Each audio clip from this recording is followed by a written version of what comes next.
Oh, there you go. Good afternoon, everyone. So, welcome to our second of the Bus Forum meetings this year. And welcome, it's great to see so many people here. We have online Jackie Lower from North Somerset Council and Carl Nicholson here as well from North Somerset Council, and Mike Johnston, a town councillor. Bob Cartwright, town councillor, is also here in the audience. A couple of other councillors have sent their apologies in, Jenny Eastman and Janet. Welcome also to our two officers, Nikki at the back and Amy here. Right, sketched up a bit of an agenda, which is very similar to what we discussed in May.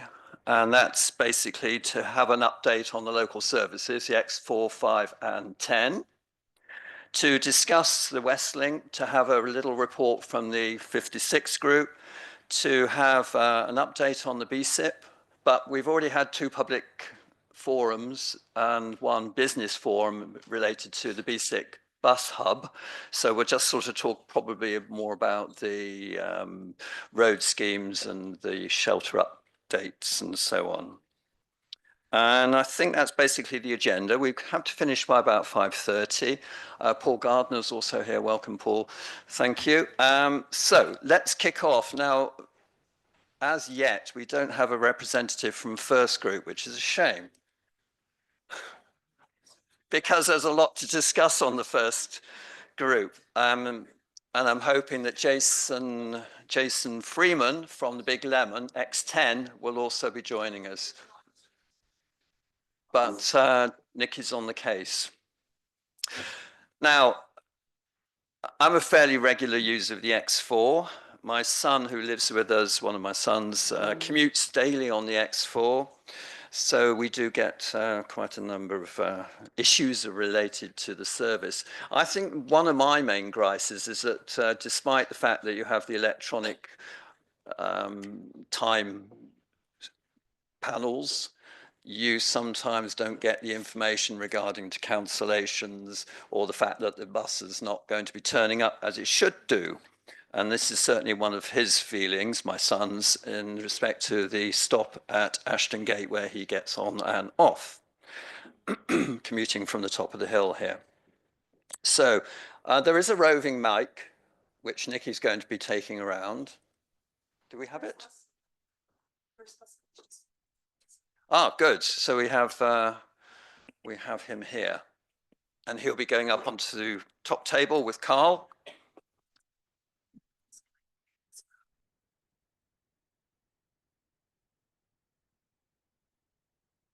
So if you are going to make comments to our delegate from First, make it succinct. Try not to repeat yourselves if you've all got the same sort of comments to make, and we'll rattle through those, because I'm sure everyone has their sort of little grices. Let's just wait for him to turn up. I think he's just in the WC. In the meantime, hands up, just a straw poll, number of people that do regularly catch buses, the X4, X5. Pretty well all of you, which is to be expected in view of the fact that you've come to the Bus Forum meeting. The X10, how's that doing? Not so many, a few. And how many of you go right through to Southmead on it? Couple, which is a fairly lengthy journey, especially for those traveling from Clevedon. But if Jason is online at some point, then I was going to suggest perhaps we could tweak the route a bit. Ah, great.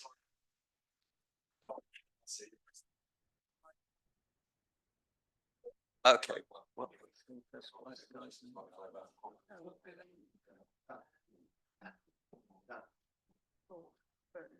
You have a specific question about the RTI being inaccurate.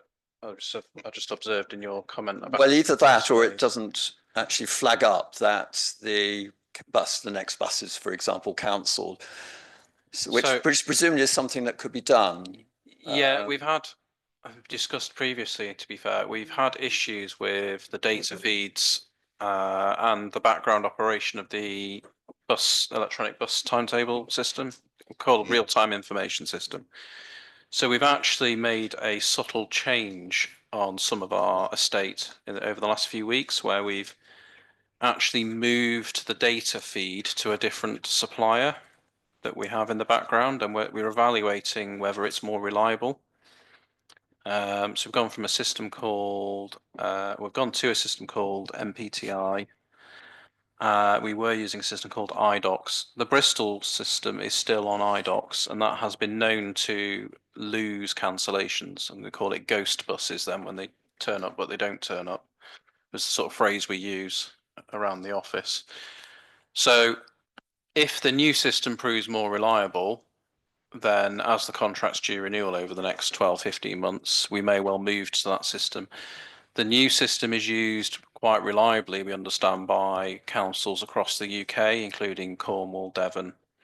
So we are hoping that will make it more reliable.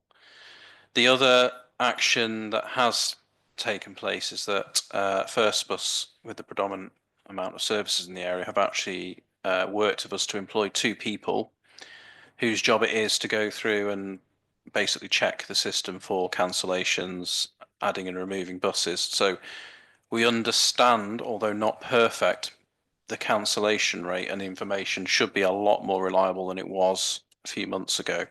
So I'm hoping you see less instances of buses not flagging as cancelled. But that's probably only gradually improved over the last, 3-4 months, maybe, George? Yeah. Okay, so but please do report those to us. George, would you like to add to that comment? Thanks. No, I was Carl. just gonna add and say that I think we've recently rolled out a system that auto cancels trips when they're not appearing in the system, because previously it was basically an administrator that was having to go through and manually cancel these trips that weren't running. So you can imagine on a day that like the M5 was shut, for example, and you had chaos across the network, the demands placed on that one person cancelling the trips was great, and meant that sometimes they wouldn't be able to fully cancel and keep the system up to date. But the system we've got in place now should be much more automatic in how it cancels buses out. So hopefully, as Carl says, there should be a noticeable improvement going forward. And is the RTI fixed to the bus in the sense that the satellite pickup or whatever happens is automatic? The driver can't turn it on or off. I mean, it's something that just happens. So if the bus is on its track around the loop in Portishead, for example, you can be fairly accurate. Yeah, on it's that. totally automatic from the information that it receives from the ticket machines. So the ticket machines ping the system every 20 seconds or so, telling the RTI system where it is in the circuit. And then the estimation or the prediction that you get at the bus stop is simply the gap between your stop and where the bus has been reported in terms of the running times for that trip. And that is true, but there is another foible with the system. So the system's designed to counteract for the loss of a signal from the bus, which does happen in Portishead in certain areas. So it then reverts to a programmed timetable prediction. So it reads the timetable and tells you when the next bus is coming if the system drops out. And that is why sometimes you get false predictions as well, because it may have lost tracking of the bus and then it will go, well, I think the next bus is because this is what my computer tells me to say. And that's been part of the problem if we didn't have the human in the background amending it. So it's relatively complicated, but actually quite simple. And at the bus station, for example, the information put on the panels there, is that done automatically or is that actually someone physically putting it in? Because I, for example, noticed that quite often you get buses allocated to Coombe Road. Well, any visitor to not knowing Portishead isn't going to know where Coombe Road is. And I would much prefer to see Portishead written there with the X4. I mean, yes, the bus might be terminating at Coombe Road and then driving back empty to Weston-super-Mare, but it is a bit, in my opinion, silly. Agree. Yeah. Is that on the timetable in the bus station? Or? Well, from time to time. Yeah. presumably for those buses that terminate at Coombe Road, particularly in the evening, and then drive empty to Weston-super-Mare, where you could be offering a service for people going back to Weston-super-Mare. No, it's a good point. We have been trying to make bus stop names and destination names make a little bit more sense. The default is it takes from the national database that is not really detailed or locally relevant all of the time. And we've got loads of bus stops that have the name of the pub that shut 10 years ago, still knocking around in Bath. So yeah, it's something that we're slowly working through. But that's a good one, and I'll take that one away. Thanks. Carl. On the point of bus stop names, we are literally days away from ordering an entire batch of new flags for all our stops in North Somerset, because most of them are pretty terrible now, faded into oblivion, many of them. So we're replacing all the flags, giving all the stops that are not being replaced a bit of a facelift, a clean and a refresh. And as part of that, we've also looked at the what we call localities, or towns or common names, and tried to streamline them a bit so they make a bit more sense, and you don't perhaps need the very local knowledge to know where a road is, perhaps. So hopefully you'll see a bit of an improvement. I also know we've worked with First Bus to amend some of the destination board descriptions. Neil in my team's done a lot of work to make that make more sense as well, because as you say, some of the descriptions are a bit odd if you don't know the name of a street. So hopefully, again, that should make more sense, and you should see the buses making more sense. I'm going to the floor now. So there's a question from Paul.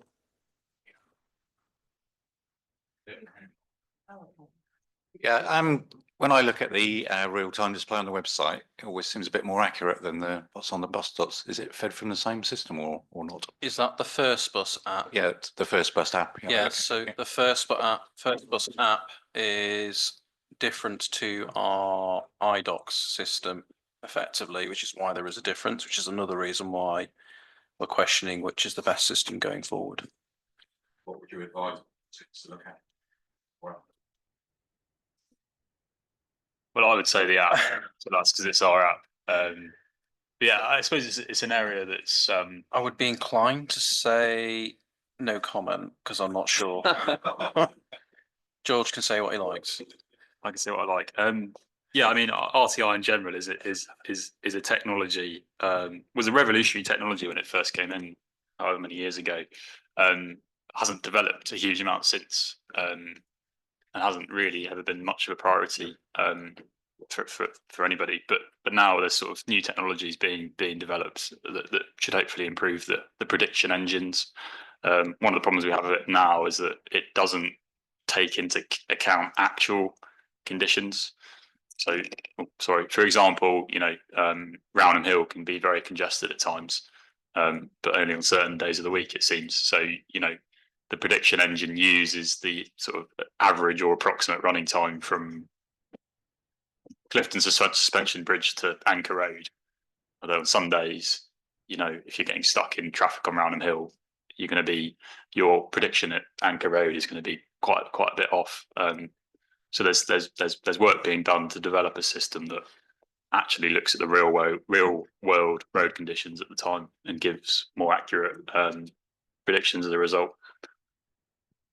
One of the things we are also bringing in fairly soon in about 150 of our stops should have something called an e-ink, which is basically a digital timetable, which will have the ability to flick between what looks like a paper timetable and then a moving map showing where your bus is en route.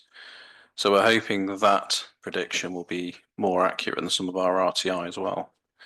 But once we get those in the wild and tested, we'll invite you all to have a look at them. There is one currently at Weston-super-Mare train station on trial.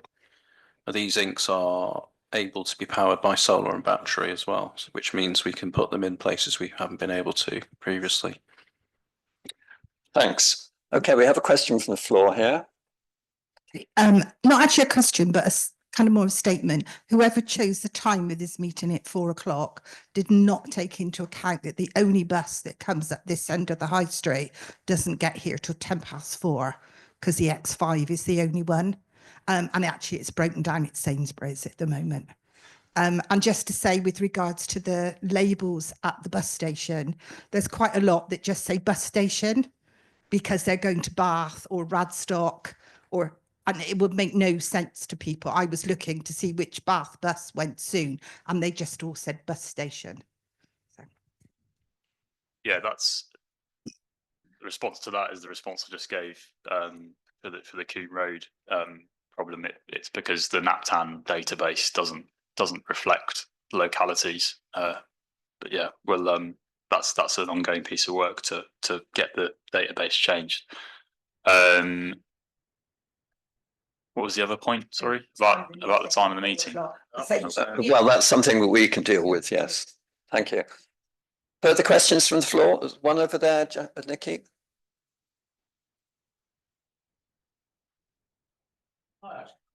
In a mo. I'll pass you over to my husband. Yes, good afternoon, evening. We've all been talking about your time schedules, etc. Living in the south end of Portishead, which is quite well visited by older people, etc. We don't have buses. We have one bus, an X5, that comes in the lower road to Portishead, and then it goes back out. Now, all your Bristol buses, etc., for people of my age group, etc., we've got to make our way down to the hub, down to Sainsbury's, to get an X4. All well and good, perhaps, in nice weather, but come the winter weather, rain, sleet, and snow, you've got to go down there and get wet to get to Bristol, to do whatever, to come back, to get off the bus and go back, possibly in the dark. Now, we've had this before. We get no buses into the village, apart from the X5. Now, logic, I've been in Portishead for a considerably long time. We used to have a bus come in Bristol Road, go through the village, up Nor Road, come down West Hill, go out through the other end. All buses go that end, we don't get any. Even the X10 that was brought in to help people get to hospital has done the loop and gone over the top of Portishead. Not our end. I know. It's appalling, quite honestly, and we're talking here about timetables. We don't need one because we don't get any buses. Okay, George, can I hand some of that over to you, please? Yeah, I guess. I mean, Could I clarify exactly which part of Portishead you mean? But the south Bristol end, I'm Road, about Bristol 300 Road, yards down the road going south. We used to have the X. I don't know the numbers now. We wanted to just go out to the marina. And everyone used to go along Bristol Road, which was fine. People who speak. Yeah, let's just let him answer on this one a minute. yes, yeah, I think I know what you're referring to. Yeah, it's difficult. I suppose as a commercial operator, we have to reckon with the fact now that our passenger volumes are significantly lower than what they were before COVID, when we did have more of a mixture of routes within Portishead. A lot of that is because concession card use is much lower than it was before COVID. So I think we're running at something like 60%, 70% of concession use that we used to enjoy before COVID, and all of that adds up to there being just less commercial revenue within Portishead to go around. So therefore, you know, the proposition in Portishead now has been optimized for, you know, the level of patronage that we can hope to achieve here. I suppose it's more of a question for Carl and the supported services that currently run, and whether there are, you know, plans to expand that. Although I think I know what the answer would be.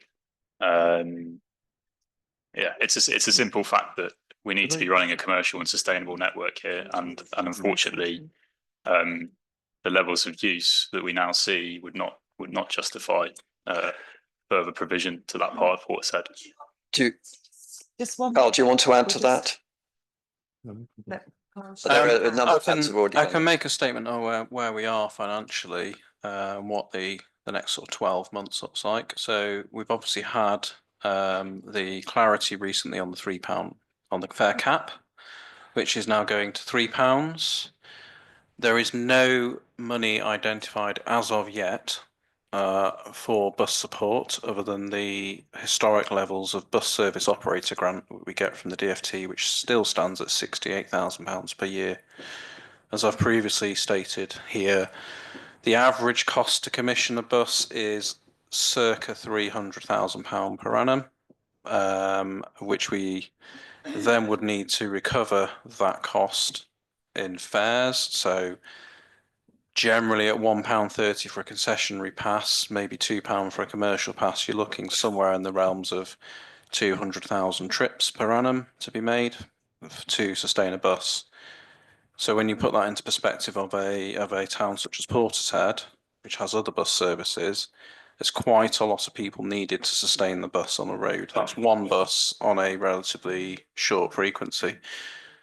So without subsidy from somewhere, which the council currently does not have, then we are not in a position to commission anything else at the moment, unless we can identify other funding. The BSIP funding we have has been extended for a year, but the rules of engagement for extending for years were not allowed to introduce any new services according to the DFT at the moment. There was work done for another package of BSIP funding. Stuff went to the DFT suggesting what we needed. We've heard nothing back. We don't think we'll hear anything back till the spring. And given the state of the nation's finances, we're not overly optimistic there will be the levels of funding we previously experienced. So I'm not going to stand here and say we're going to put loads of buses on in the town, because at the moment we have no way of funding it. Okay, thanks. Right, who- Stephen had his hand up. Excuse me. My question's probably been answered by now, but why is there no X5 on a Sunday? Because on a Sunday, I'm left stranded in Cleveland because I've got no way of getting to Portishead. It's simply funding. So the X5 has had the most change through BSIP. Before BSIP, it was a loss-making service. During BSIP, it's a loss-making service. And as we exit BSIP, it still looks to be a loss-making service. So it will be going into, I would assume, some form of council tender. There are 3 routes across the region that we think, as we leave BSIP, will need funding. Otherwise, we'll not be able to survive. The most key strategic routes in the area are the X5, number 1. The X10 actually rates very highly in a recent study as being necessary. And the other route is the 126 to the south and the 125, but that is supported, but actually is doing very well. So those 3 routes would probably require somewhere in the region of £300,000 to £800,000 per annum to sustain once you've taken the fares into account. And at the moment, we haven't identified that funding.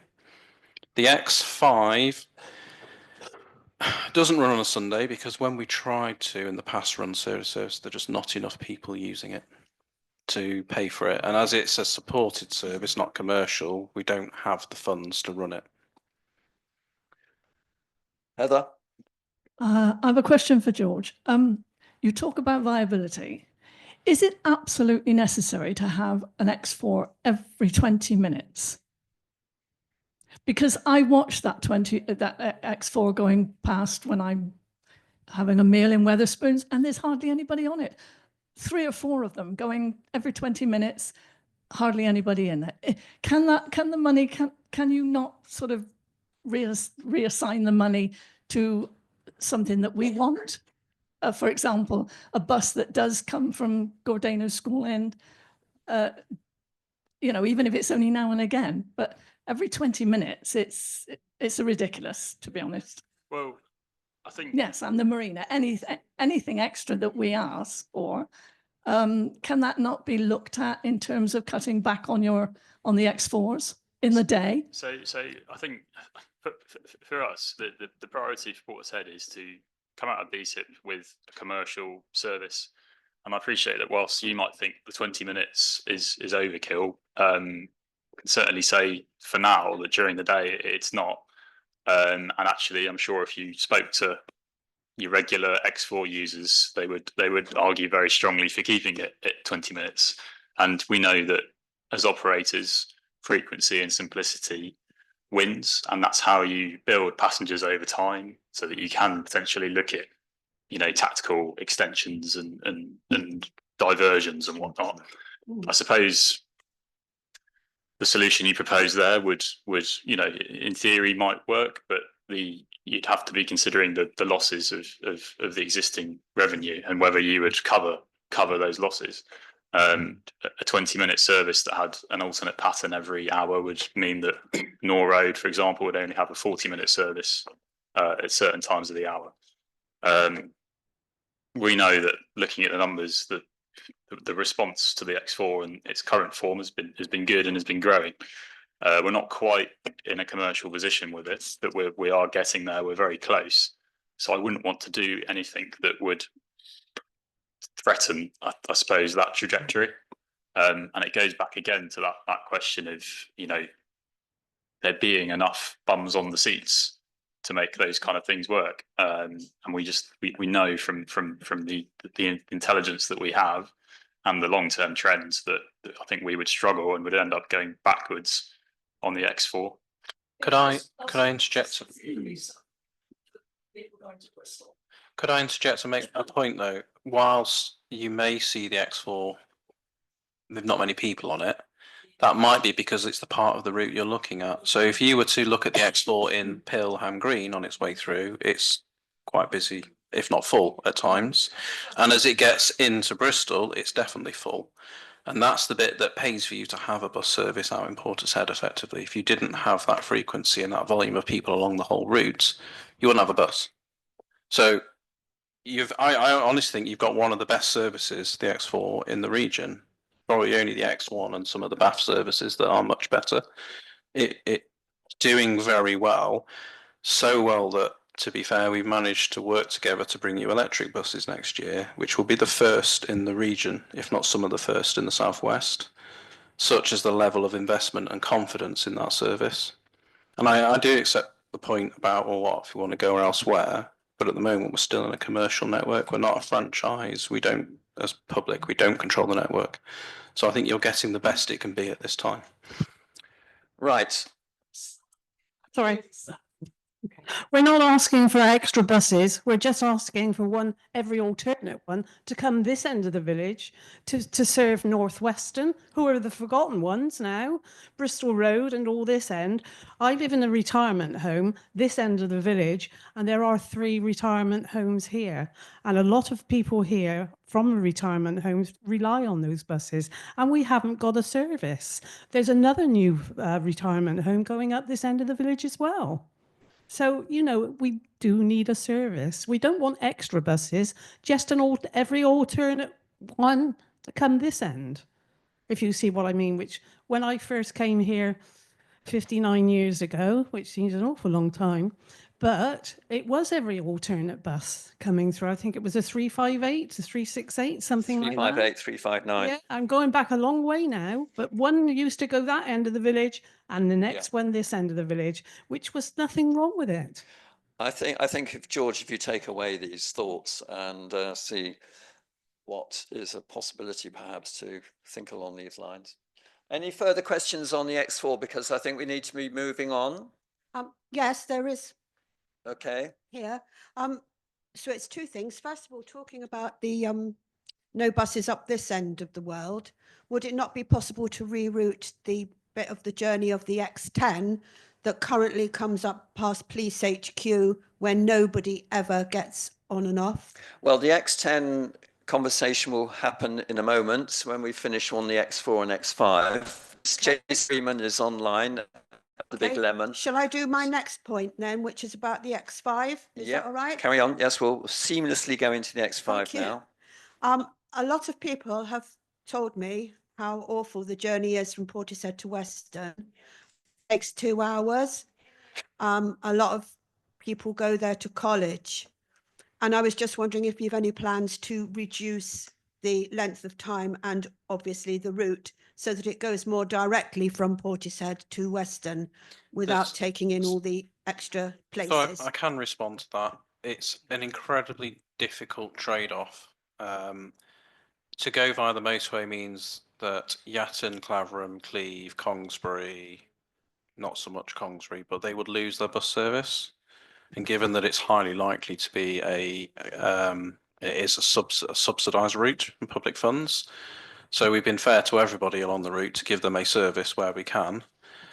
We do recognise that the journey is about an hour 10, not 2 hours. We understand about an hour 10.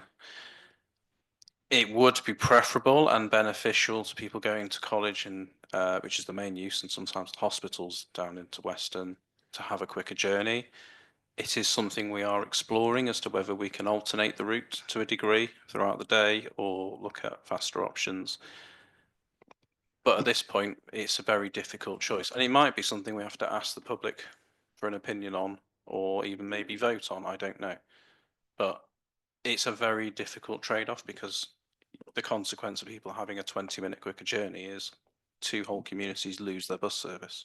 Carl, what about the section following its stop at Whirl interchange, where it then goes around the houses, literally? If it went straight down Locking Road, I think that might be a bit of a trade-off. I agree, but that means you then cut an element of Weston off the network, and actually that section is about 20 to 30% of the money that pays for it. So it's choices all the time, it's choices. And that would mean more public subsidy at this rate, unless we had a massive increase in usage from Portishead to Weston.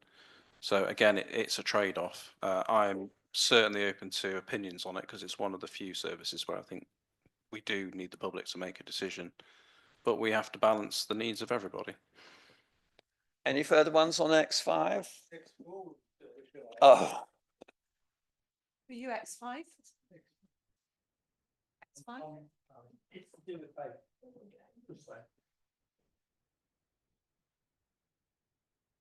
Hello, I'm more than likely to speak more than once tonight, but I don't know if anyone saw my advert on Facebook from the Derby bus company, with the little old lady was chasing the bus and trying to get a cheaper bus fare as they were going from one bus stop to another. I think she got down to 20p.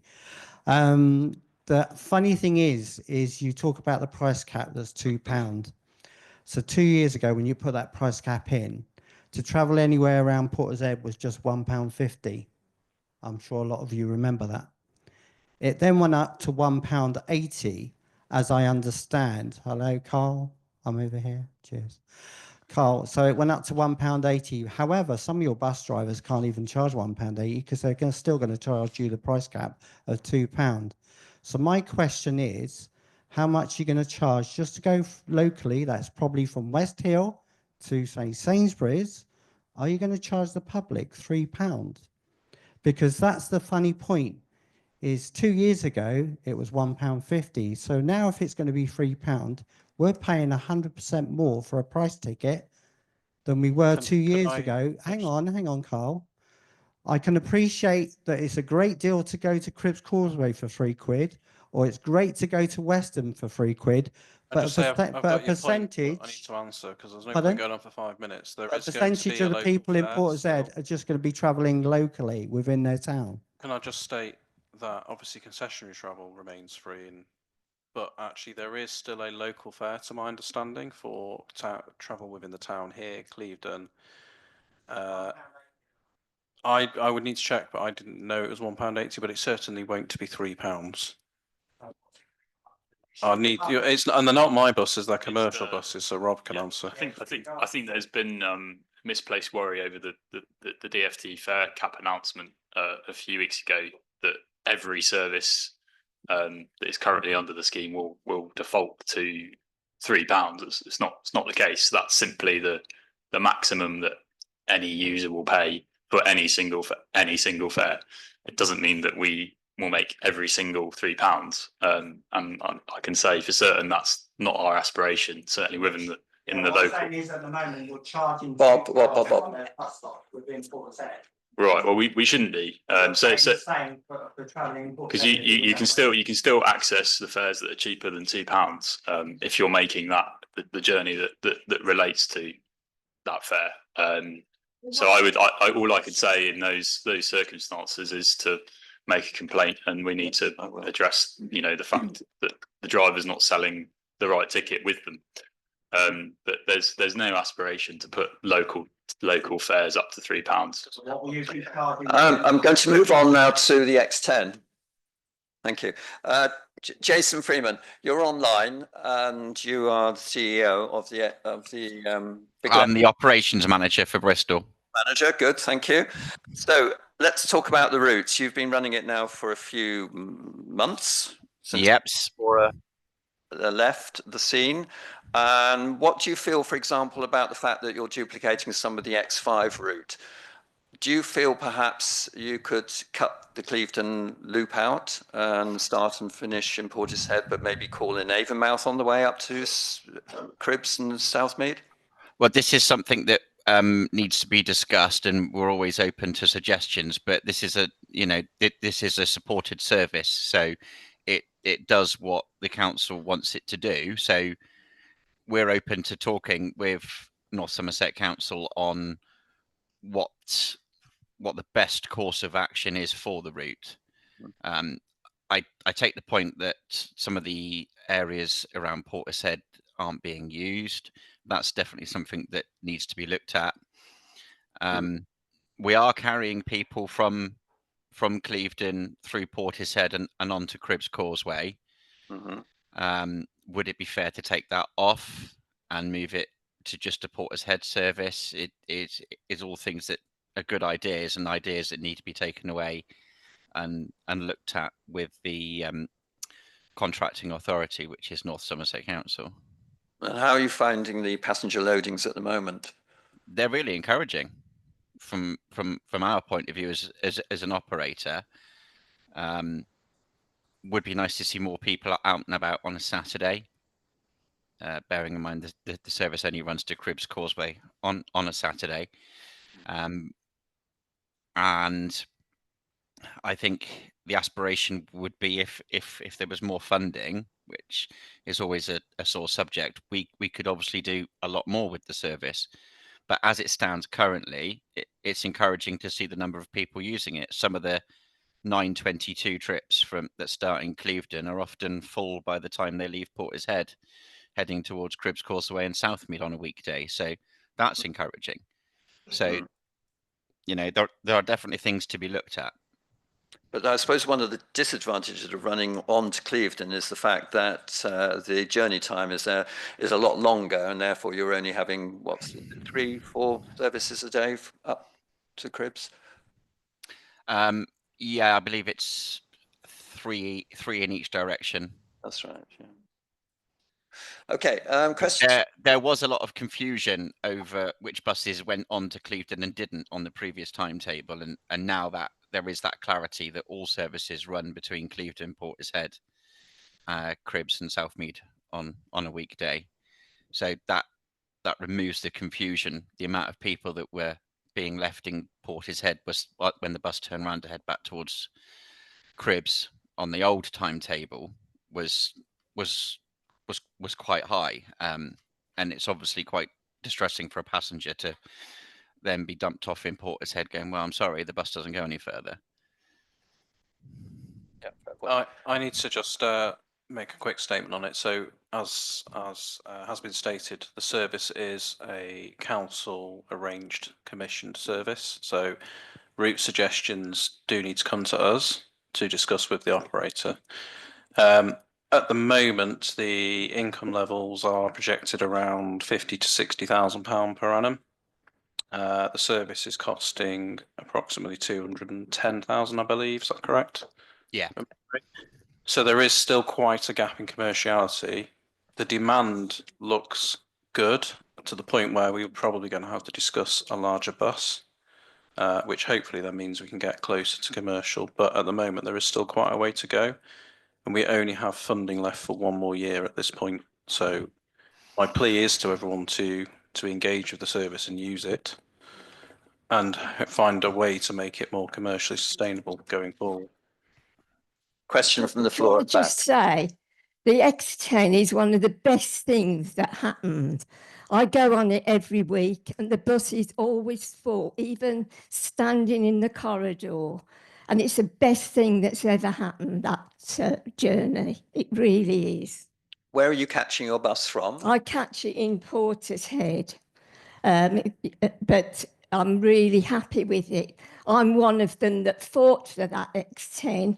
I've written letters and I've been to meetings, and it's one of the best things that's ever happened to us, honestly. So please keep it going. And even on to Southmead.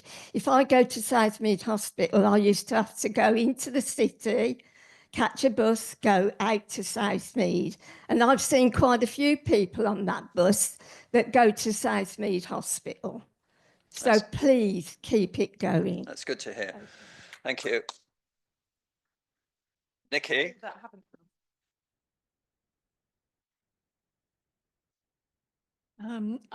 I think seems to be a problem with the timing on the X10, that I've had umpteen messages sent to me from people that go up on the 9:50 and they either get 40 minutes to do their shopping and have to come back on the next one, or they have to wait 3 hours to come back again.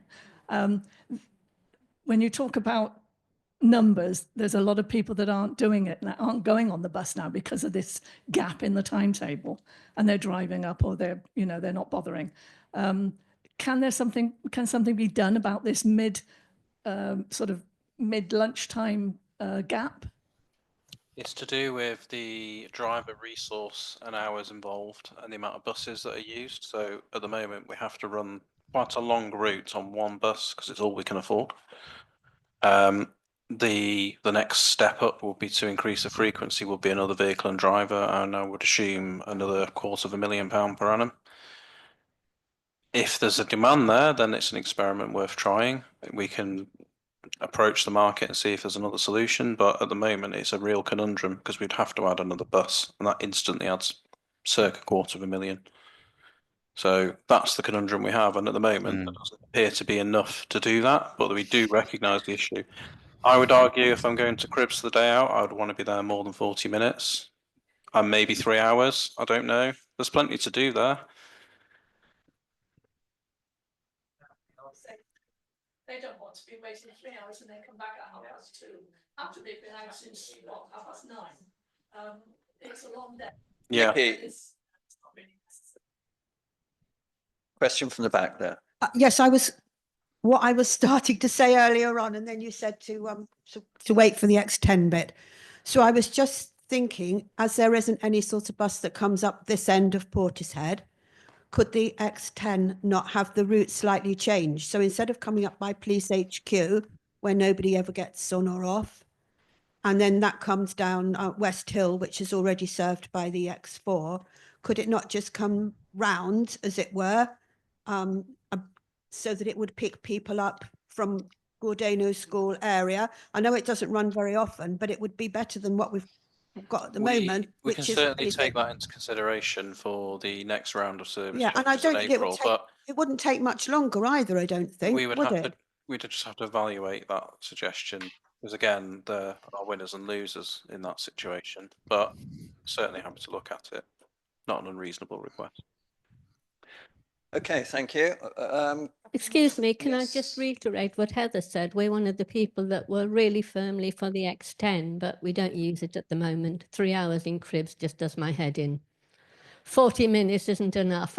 We even come back via Bristol. I'd rather do 2 hours on a bus that way than time in Cribs. It's just not working for us. The other reason it is that gap is that one of the purposes of the vehicle was to get students to Filton College. So we've very deliberately timed that, and that has created a gap in the timetable as well. Again, we're happy to open dialogue and see if anything can be done. But at this point, I don't know what that is without considerable additional expense. Yeah, it's economics though. Are there enough of you to justify that 250,000 on the service that's already losing circa 150, 200 grand? I love the X10. But just one point, I'm quite often on a bus stop and there's people who've been waiting for ages because I haven't checked it today. I did mean I didn't do it. But up until recently, the Stagecoach and the Transporter timetables were still accessible online, which made it very confusing for people because, oh, well, I've checked the timetable. It says it's 9:35, where, of course, the Big Lemon is 10 to 10. So it's just a point. And just for the guy from Big Lemon, my grandchildren would love it to actually be a Big Lemon. Thank you. Couple of questions in the middle. Can I just ask why it was suddenly taken away from operating via Sainsbury's? Previously, Sainsbury's provided a convenient link up with the X5, the X4, and whereas now it just goes along, which is different to the X4. And so if you're all right, assume that everything goes there. And I know certainly on the first day that there were lots of people waiting at Sainsbury's purely because they didn't know that it'd been taken away from there. It was put back. Thankfully, it was put back via Sheepway Lane, which is useful for those of us down at the southern part of Portishead. But just the bit that's still not as it was previously is via Sainsbury's. And I just wondered what the significance was in that. Okay.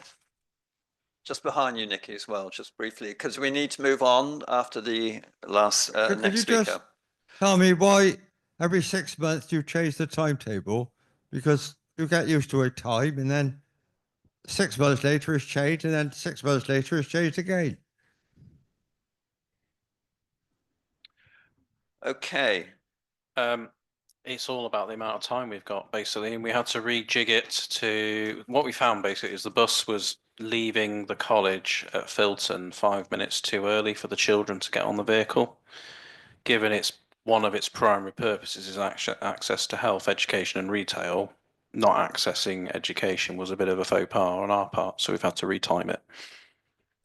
Thanks. Before we leave buses, is there anyone online that wishes to speak about the buses? And the services X4, 5, 10? No? Okay, a few brief words on the 56 group. Dave, would you like to go to the mic and...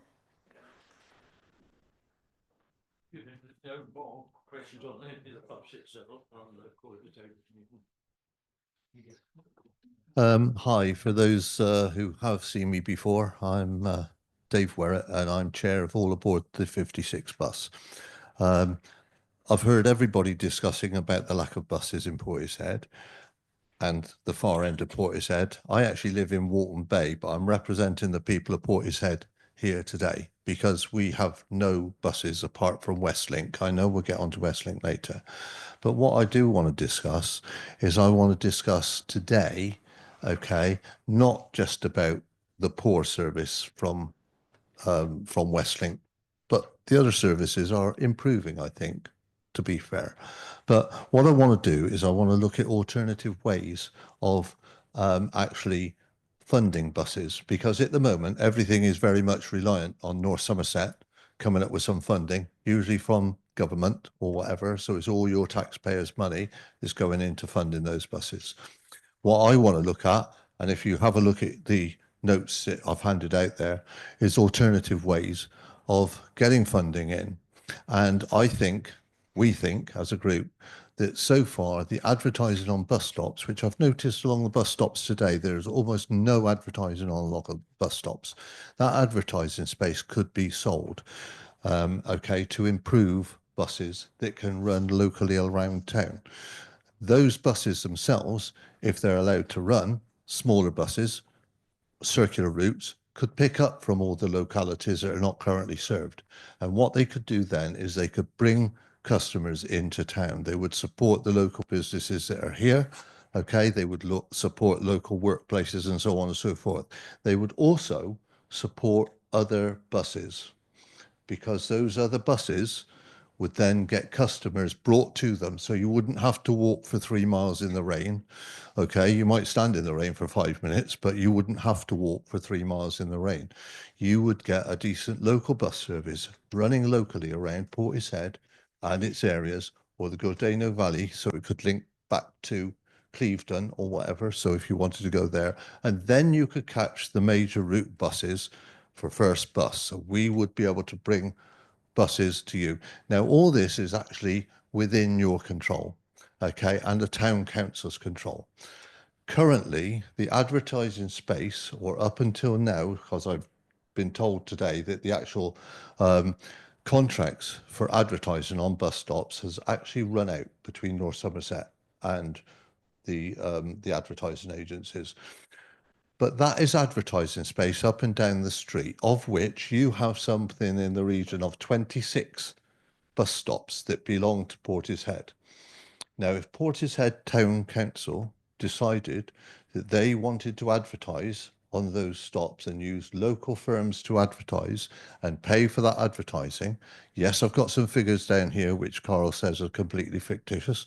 They may be, they're estimated, but that income could be coming into Portishead Town Council, and that income could be spent on local buses for local people.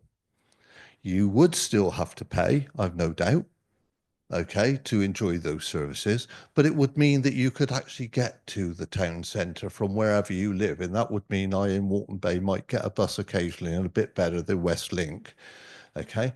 So what we're saying is, and if you have a look down at the figures there, I've quoted one stop to be valued at approximately £500 a month that you could generate off of that advertising. Now, we're not talking about one advertiser, we're talking about several people advertising because the stops are quite big. Now, if that is the case, and so that's £500 monthly to do that, 26 stops, that's £13,000 annually, okay? Multiply that again, okay, then you basically are getting an awful lot of money that you could be using within your environment, okay, to support your local buses, and any excess. So we're talking about profits, and it wouldn't all be profit, it would be about 50% of that would be costs as well, okay, to get the advertising, but that would be coming back into your pocket. It would be coming back into your services. It would mean that North Somerset Council themselves do not have such a big deficit. It would mean that First Bus and the X10 would be getting more passengers on because people would be able to reach them. Okay. Now, talking about Walton Bay, I've got a mile to walk each bus stop. Now, I go into the Westlink site and it says we have no buses available at the moment. Please walk a mile to your closest bus stop along a very horrible road, to be quite honest, that is very dangerous, okay, and is dark at night, okay. I have at one stage, even I caught the blooming X4 back, okay, with my wife after getting let down by Westlink, and we had to walk from the top of Knoll Road, which it dropped us off on, the X4, at 10:30 at night, okay, in the dark last year, okay. So it affects us all. What I want to say is we, I think, should explore this option.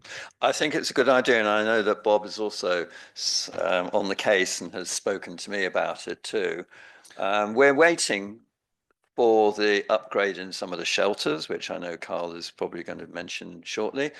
And let's hope perhaps in the next 12 months or so, we can be exploring this situation and suggestion more. I think we should look at the bus shelters that we've currently got. Can I give a response? Okay, and then say that what we need to do is have a look at using those to advertising to benefit the people of Portishead. I quite agree.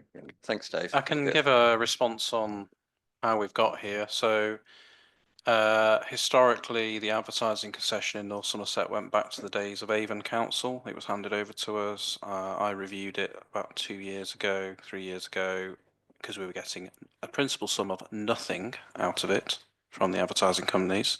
So I terminated the historic agreement.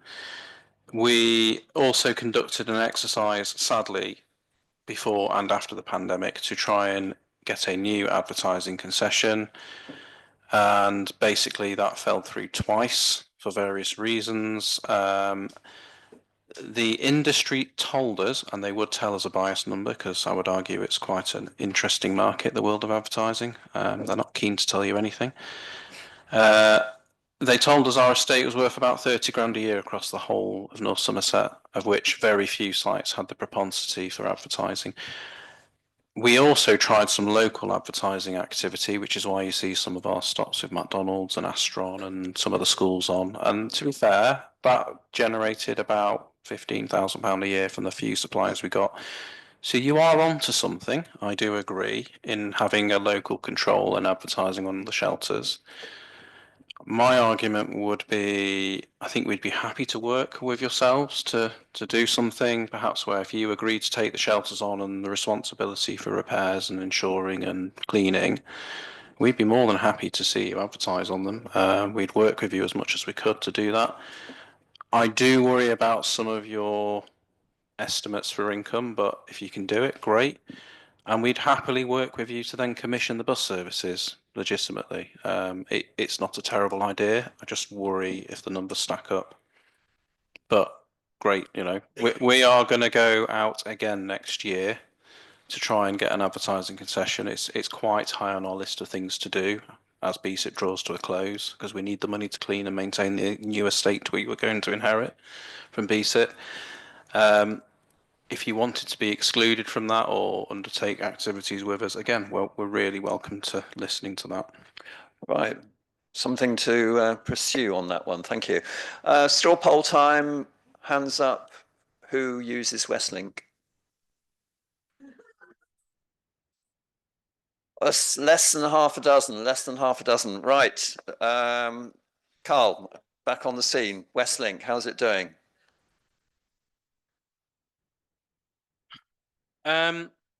It ranges from utterly abysmal to, I'm going to be, very honest, utterly abysmal, with great intentions.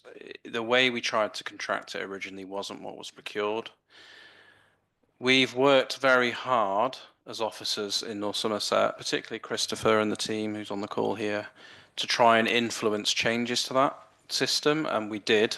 Managed to bring in what we call anti-cannibalisation measures, which meant that in theory the distribution of the services was fairer and more people therefore got to use them, i.e. we stopped people taking 30-mile single occupancy trips.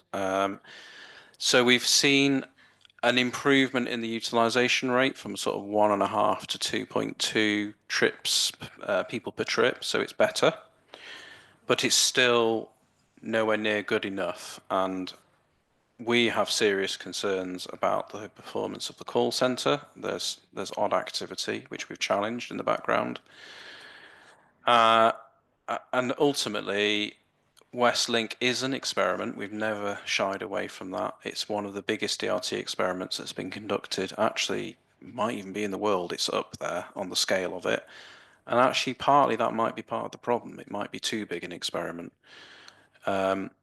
We had very much envisaged DRT to be a feeder services to bus services, and actually fundamentally the software didn't even allow for that to happen. So we've challenged, I personally challenged Viavan at a conference recently where I really got a little bit annoyed with them, and I told them to go away and rethink their business model and present some options to change from April this year. The options for change that they came back with is a new form of app that actually genuinely links people from their nearest bus stop to a bus service, which is software they've been trialing in Europe for about a year now, and they feel ready to unleash it perhaps in this area if they're permitted to. Another function is that we're finding a lot of school children are very intelligently and very cleverly booking the buses for trips to sixth form and college. So they'll go on at midnight and book a journey before everyone else can. And then they'll get their £1 journey to school, which is, great. I have no problems with that. That's kind of playing the system. The problem is that means you get a lot of single occupancy journeys to the likes of Chew Valley School, where public transport's very poor. So I challenged VIA on that. I said, actually, surely there's a way you can amalgamate those journeys in that area into one bus. And they said, yes, there is a system. We can bring it in straight away. Great, we'll take that. There's another improvement around fixed line routing. So one of the big complaints is that you'll see a bus drive past you, probably going to the same place you want to go with empty seats.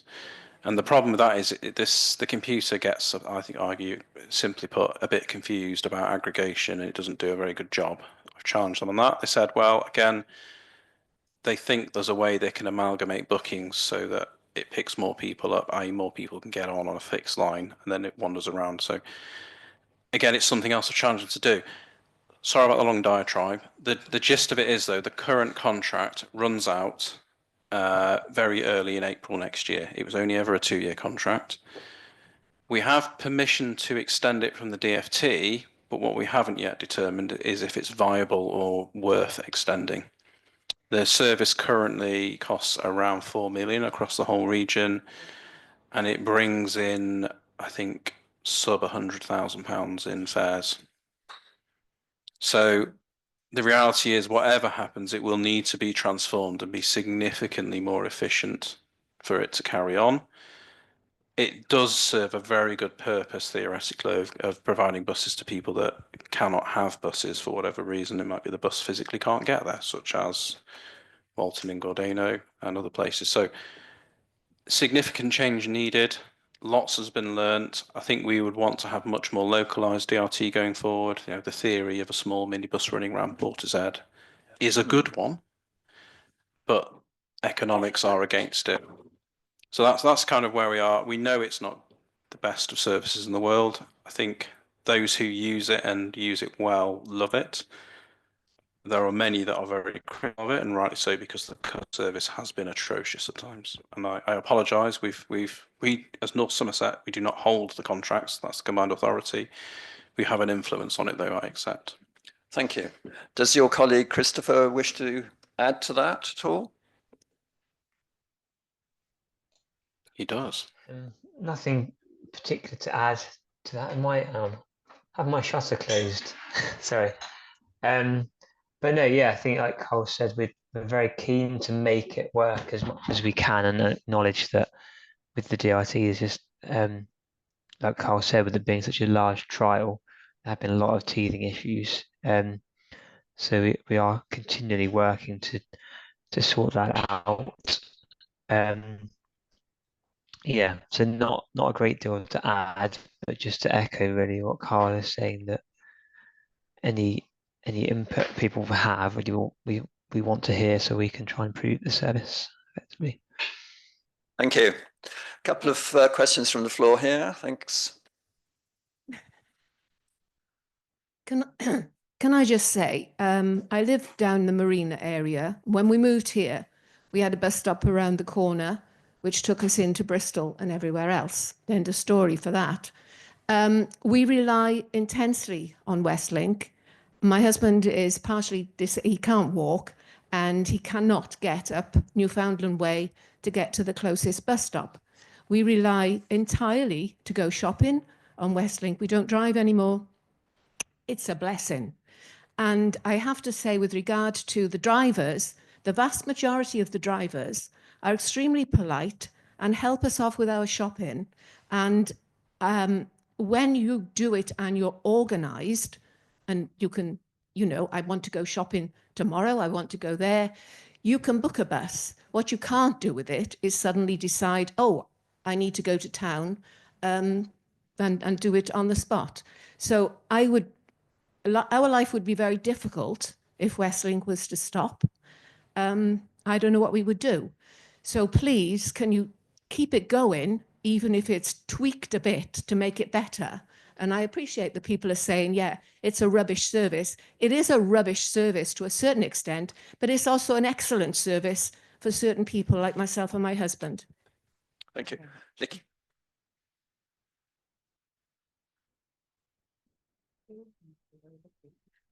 Hiya. I just wanted to make a couple of points. First of all, I think some of the problems are because the call centre, well, there are two of them, they're both in Cape Town. And I know you don't necessarily need very local service, but I don't think that people in Cape Town really know much about them here. So is there, first of all, any sort of plan to change where the customer contact people are? So Did you want me to say anything, Carl? Or yeah, I was just going to say we were unaware that the contracted company WeMove had offshored the call centre. It was originally proposed and it was originally run from Southampton, part of the bid. We later found out they'd offshored it and they didn't even seek our permission to knowledge. So it's a contractual issue that we are aware of. I don't know what grounds we've got to deal with it because they're not actually North Somerset's contract, but we completely respect and understand that, and we're not happy about it either. Oh, good. Okay. I think I'm just going to add, Christopher. because we have a monthly meeting with them, actually one earlier with WeMove, who manage the contact center. So what they said is that they basically have an overflow. So it is based in, I think it's Portsmouth mainly, which still isn't great in terms of local knowledge. But then when it was going over, too many calls were coming in, they then had an overflow in South Africa. So Well, as a regular caller, I will say that 9 out of 10 calls that you make go through to South Africa, and 1 in 10 go through to Elsie, who is obviously not in South Africa. So I would. Okay, yes. That's good to know. Yeah, so that's sort of the figures, which I would say. Yeah. The thing which I was going to say is that we were all told originally that if there was any problem with the ride, for instance, the bus went to the wrong place, as what happens probably 5 out of 7 times, that the driver is supposed to ring you and say, where are you? And you can say, as happened to me the other day, I'm at Waitrose, where are you? And he's actually at Iceland. But what you find is that very often they don't ring. And a while ago, when I actually challenged a lady, she said, they don't ring. They don't have to ring. She chooses not to ring because she has to use her own mobile phone, and therefore she isn't going to waste time and money by ringing, which was quite ironic because she had waited for me for over 5 minutes at the wrong place. So that's another thing which I think perhaps you could try and sort out, that the drivers really ought to do that as part of their contract. And sorry, could I just have one more? Since September, I had 8 Westlink buses booked from the day before, and on the day of the journey I have had 7 of them cancelled. When you phone up, you're told that the bus has broken down, and then I usually say, well, all of them, and then she or he says yes. But I have been told that the Westlink buses have got a contract to take children with special educational needs to special schools and colleges. And the buses which do that are from the Westlink pool, which serves us all. So what I'm trying to say is there's like 2 contracts. So the Westlink buses have got a contract with North Somerset Council to take people like me here, there and everywhere. But actually in the morning and picking up time, you can hardly ever get a bus because they've also got a contract to serve the SEN children. So they've got 2 contracts on the same bus. And I can clarify that because I'm aware, actually. So the company that are subcontracted by WeMove to run the South Zone is a company called EZEC Medical. EZEC Medical are on North Somerset Council's tender database for bus work. and home to school contract work. They bid and won a contract for Weston-super-Mare College children to get to college with special needs. At no point at any stage should they be using already paid for resources from the combined authorities contract. So if I find that to be true, it would be a breach of contract. I have no evidence for that. One yesterday, and two of the drivers have even told me that the drivers who do the evening run do not come back into the pool of wrestling buses in an area. In a car park, waiting until pickup time. And so what's happening is so overloaded, not with people, but with drivers. And I've had two drivers telling me at great length how fed up they are because of the drivers which are Could you formally raise that to me, and we will go and investigate, because that would effectively be contract fraud, was what you're suggesting. So we would need to get to the bottom of that. I would need to check the facts, but what you're telling me could be construed as that. I couldn't verify on not that point until without investigating it. We'll look into that one. It's quite obviously fairly serious. Bob, briefly, please, because I want to just move on to the shelters. It will be brief. Yeah, just to go on about Westlink services, I can confirm what Sandra said. Obviously, since I've been off work for now 4 months, I've probably got the Westlink bus around probably 50, 60, maybe 70 times. Out of that, probably only 5 times have I had anyone else on the bus but myself.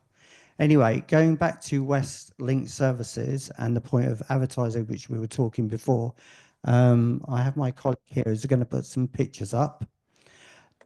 What I'm trying to say is this is a point of an idea. If instead of having the timetables that we've currently got in our town, why are we not advertising our town?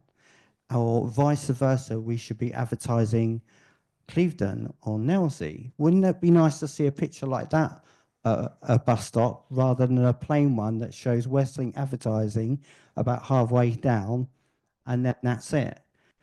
Most of the bus stops either use the X5 or the X10 or the X4. So it doesn't even, the timetable doesn't even have to use a massive area. Can you just show the other one for us? You've just to say that's not. I'm not saying that didn't is. come I'm up. just saying We that's saw. an We idea. only That's saw there. the. I'm just saying this is. We an only saw the idea. files. Sorry. This we is haven't actually another- seen a picture. No, there's another picture. Hopefully she can put it up. For We me. didn't see the picture online. It only Oh, came right, up. okay, I think sorry. you were only sharing the file itself, not the picture. It's possible to reshare. So what I'm saying is there's got to be a better way that we can use these posters and promote our towns, and whether we decide to do it that we're promoting another town. So again, this is another one, but the example Thank you. here is this helps antisocial behavior because it's promoting our kids in our town. So there's a kid doing a skateboard trick, but that gives kids a bit of confidence, and it's like, oh, did you see my picture down the, at the bus stop? So it's a positive, not a negative. And again, it's a way to promote our town rather than a blank sheet with obviously that icon that everybody can see up on the top left-hand corner, which is usually covering most of the poster. It's just an idea. It's just out to the public. I'm just wondering, would you think that would be a good idea? I think the general consensus is that it would, yes. Heather, did you want to make another brief comment about Westlink? Or I saw your hand up earlier, but could you just make it extremely brief? In the mic, though. CT, who do you want first? Oh, well, we'll move on to Nelson District after Mo. But I need to draw this to a conclusion quickly. Something Carl was on about. Are you looking at keeping Westlink buses local in terms of staying, say, 1 or 2 in Portishead, say 1 or 2 in Clevedon, Nailsea, so that they've only got that area to deal with. Is that what you were implying?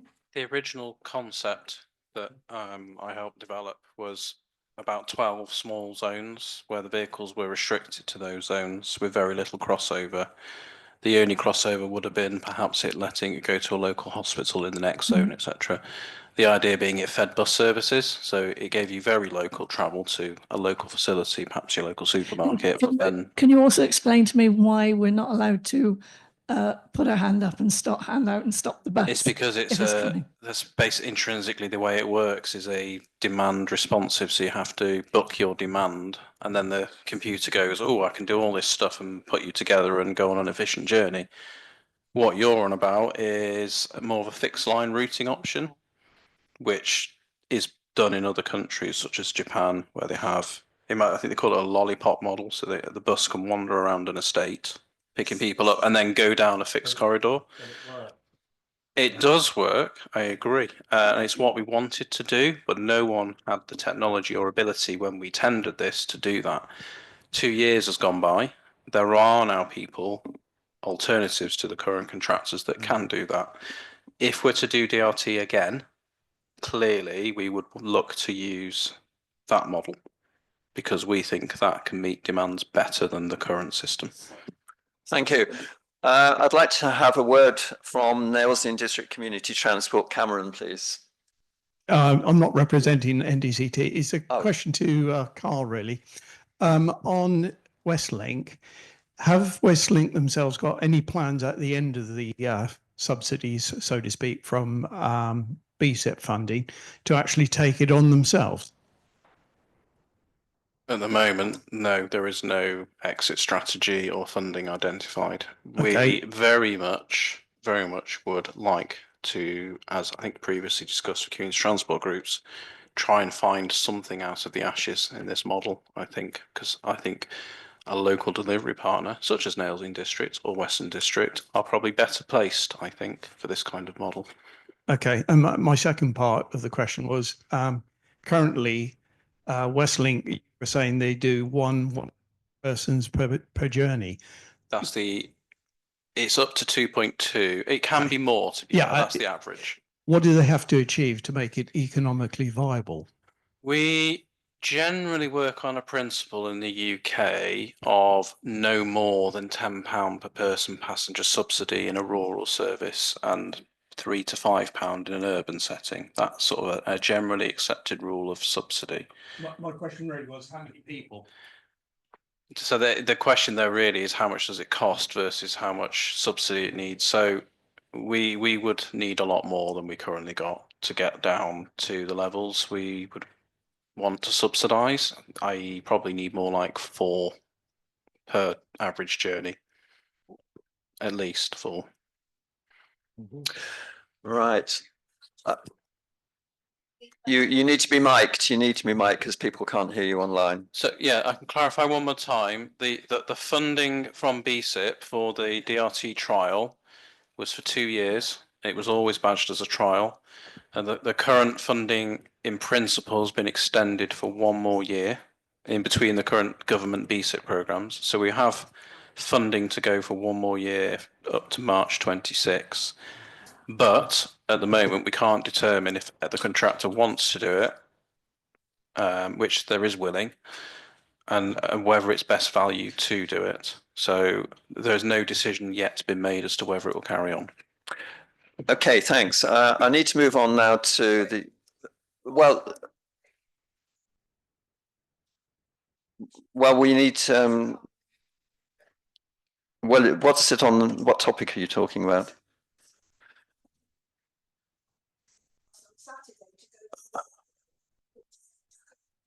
And she was whisked off to Bristol to pick up a passenger who was waiting in Bristol to go to London.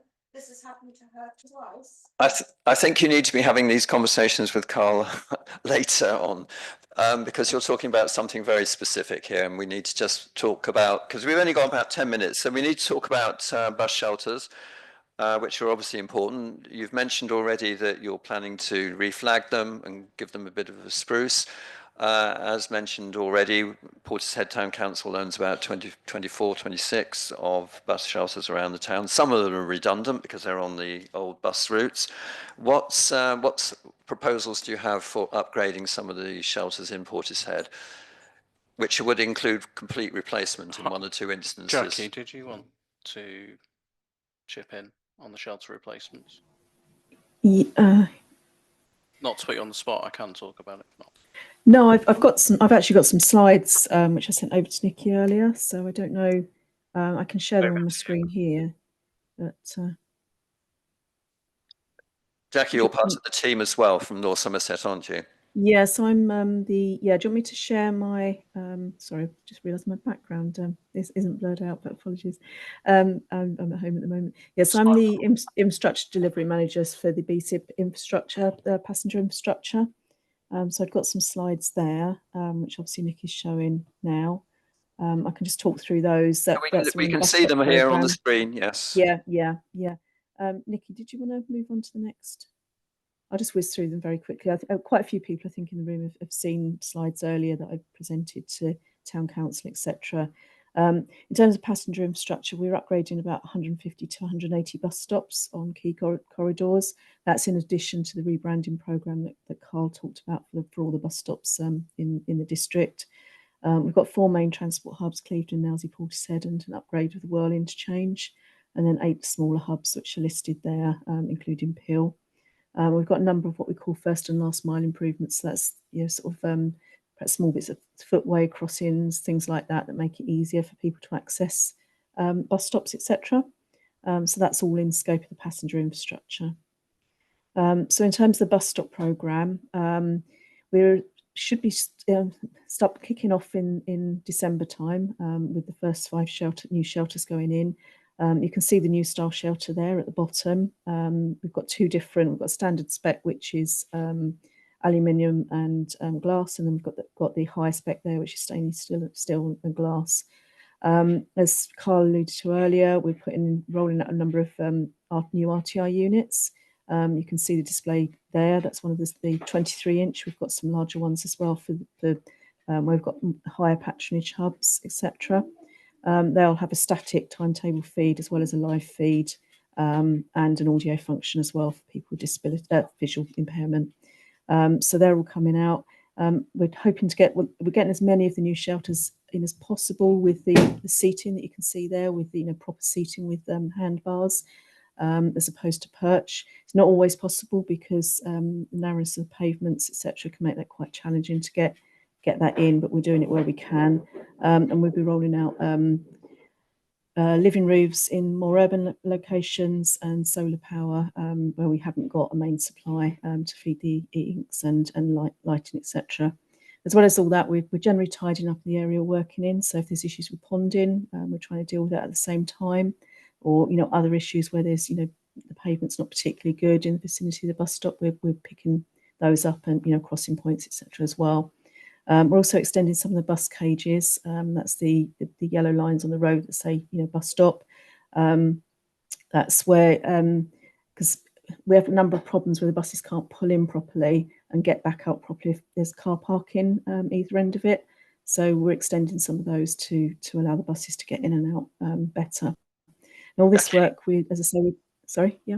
Can I just ask you a question in relation to the bus shelter shown there? Is that just an illustration, or will they all be similar to that style? In other words, yeah, so the weather dependent, aren't they, to some extent? Yeah, they're similar to that style. I mean, we'll have full end panels where we can get full end panels, half end panels where not. Some of it really depends on the geography. As I say, some areas we can't get a full shelter in because of the pavement widths, but we're doing what we can to get sort of the spec up on those. That's just an example there that's showing a half end panel and a full end panel. As I say, it's an example of what we can do, but you can see the seating in there. And sort of to the right hand side, you've got what we call the totem, which will have the RTI display in it. So that'll be more at sort of eye height rather than up in the roof of the shelter. Okay, is that helpful? Thank you. Yeah. Okay. And how many would you reckon on coming into Portishead? I haven't got the figures for Portishead. I can certainly share that with you. We're starting to, at the moment, the first lot to go out are in Weston. That's just the first route we were starting on. That's a trial route. That's going to be rolled out from December through till about April time next year. And then we'll be rolling out into the other areas. We're working on the designs for those now, but we will be coming out to you with a list of the ones we're looking to upgrade shortly. Good, thank you. I've got some information on the hub there because it was on the agenda. So do you want me to carry on? But I know you said you didn't want to discuss the hub at this Yeah, one. briefly, we've only have a few moments left. Yeah. So obviously we've been considering options for Portishead. We're taking into account the background work that we've done in 2022 in terms of the High Street and Bristol Road. We've had feedback from the town council meetings in September and October. We've done community and business engagement events last week. Community events were really well attended, and I know some people here attended those. Business engagement not so well attended, but we did get some good feedback from people that came. We're also engaging with the Disabled Access Group this week and next week. We've got people out, not actually in Portishead because we haven't got any reps for Portishead, but they're still feeding through into the process. And I'm actually going out to the Disabled Access Group next week to talk about the improvements. So go to the next slide, please. In terms of hub locations, these are the ones that we've been looking at. They're in scope. I think from the feedback, I'm just trying to pull the feedback together from the events at the moment, but it's kind of looking more, I think, so Precinct Coombe Road, obviously we've got an awful lot of bus activity there. It's high street location, current interchange, but it is very congested there, and land ownership in that area is not in North Somerset Council's control. So we've started to look at Station Road. There's a lot more space there. That could be a bit more costly to do something there. Another site that was put forward at the events last week was Harbour Road, outside Aqua and Bottolino's, and whether we can do something there. We've not actually looked at that as yet because that was only Saturday's event, so it's just come forward. We've also looked at the proposed railway station site. Obviously, that will be a natural interchange, but the timescales for the hub and the rail station aren't aligned, and it's a bit risky putting something in there at the moment because the full business case hasn't even been approved for that. However, we are having discussions with the team responsible for the railway station about what we can do there in the sort of longer term. We've also looked at the Sainsbury's site. There is concern, certainly the businesses that came in, was a couple of people, businesses that potentially take the footfall away from the town centre and the high street. As I said, there's like 17,000 bus boardings a month there. So there are all things in the mix. We're sort of like working on that at the moment and sort of be coming out to you later or probably early next year with some potential designs. Great, thank you. And bus hub or not, you mentioned Sainsbury's. Is there a chance that they might put even a shelter in? Yes, yeah. We are working with Sainsbury's to try and get something in there.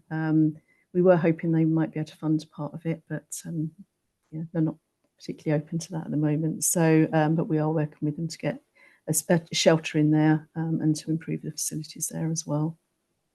Great, thank you. Okay, well, I think that sort of wraps up our agenda for today, really. Yes. Oh, yes, we'll change that. Okay, thank you. So any last minute points? Is it brief? Very brief. Just one. In the mic, please. Hi, Jackie, and everybody. I noticed that the bus shelter that you were looking to use, according to that example, was the pure perspex. And that would mean that there's not a lot of wasted advertising space that could be used to help bolster the funds for North Somerset and for the town. Yeah, so I think, we're looking at glass there. We are looking to roll out some advertising boards. At the moment, we're not putting them in at the start of rolling out the programme because at the moment we've not got the go ahead with a sort of an advertising company, and I think that's what Carl alluded to earlier, is that that's work in progress to get something up and running on that side of things. So it's definitely something we'll be looking at.